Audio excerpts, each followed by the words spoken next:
On the line with us is Jeff Steyer, the Director of Risk Analysis at the conservative think tank, the National Center for Public Policy Research. Nationalcenter.org is the website. Jeff, well, you've been on our program before, right? Many times. Yeah, welcome back. The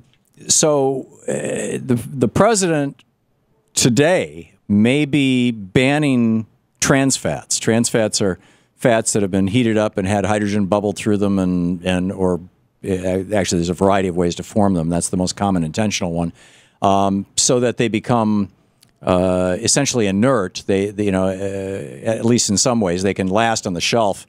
This is why Twinkies would live forever. But what we've discovered over the last few decades is that 5,000–10,000 people a year are dying of heart attacks because of trans fats, and you're opposed to his doing this, and I don't understand why.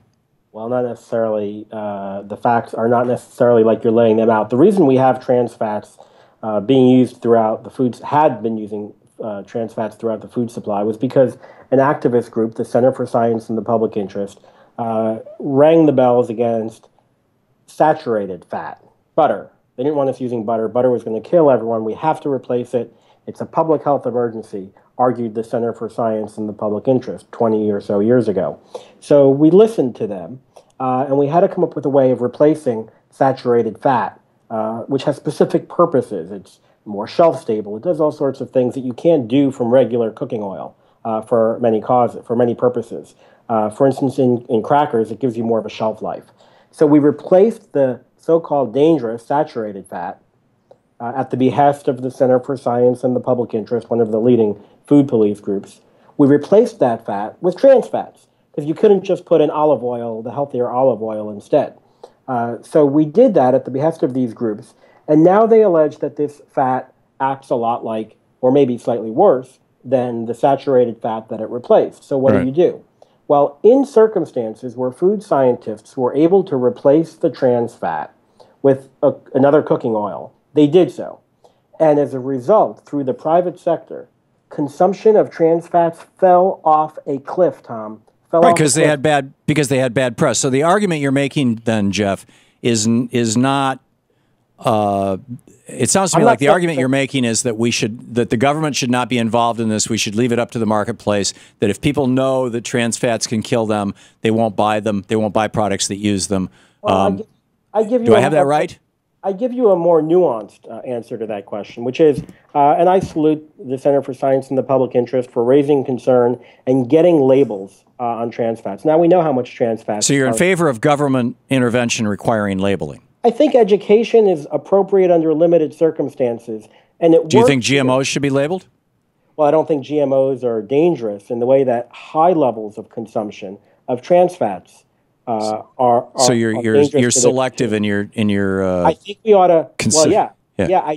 I use the science to guide us. I think we ought to do different things based on different levels of harm. So if something's really dangerous, like trans fats at high levels, then maybe we ought to have a warning label. See if that works. If the warning label brings down consumption to levels that don't present any significant risk, as we've already done. But if the president can, basically what I'm hearing you say, Jeff, is that getting rid of trans fats is going to, with some foods that still use them, is going to make it harder it's going to make those foods slightly more expensive, or it's going to make their shelf life somewhere between a little and a lot less long, okay? These are the concerns of industry.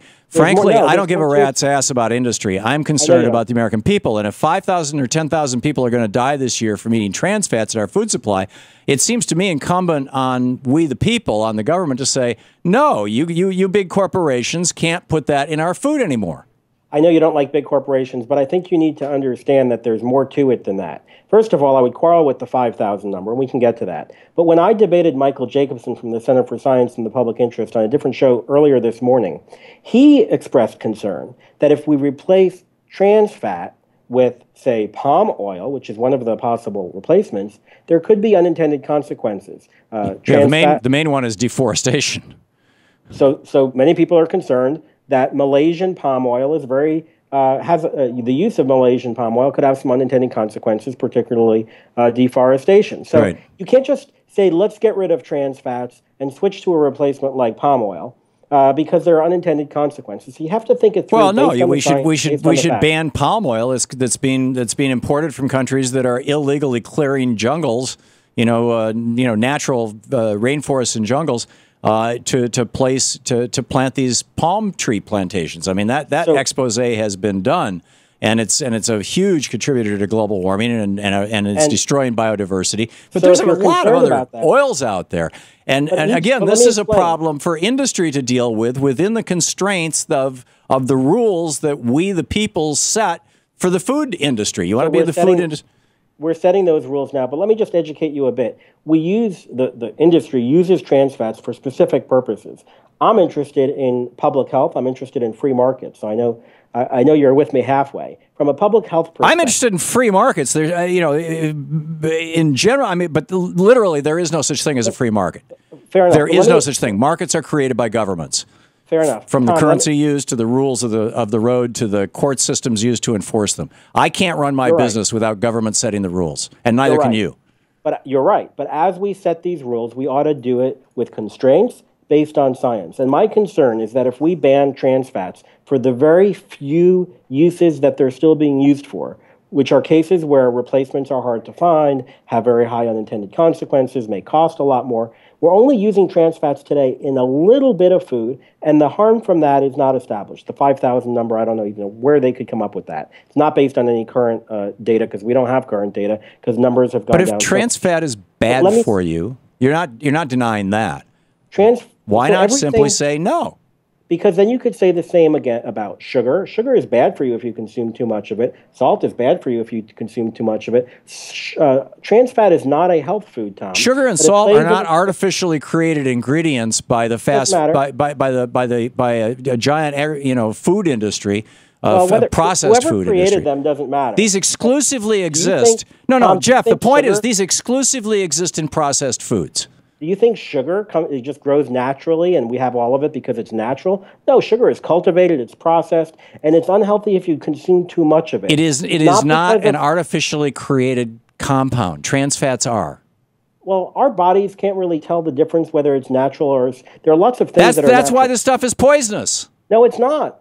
It's poisonous at high levels because it acts a lot like butter. In fact, because of the Center for Science and the Public Interest, we replaced butter with trans fat because it acts a lot the same way. Now they're finding out that it acts a lot the same way in terms of how it affects our body, which is too much is harmful.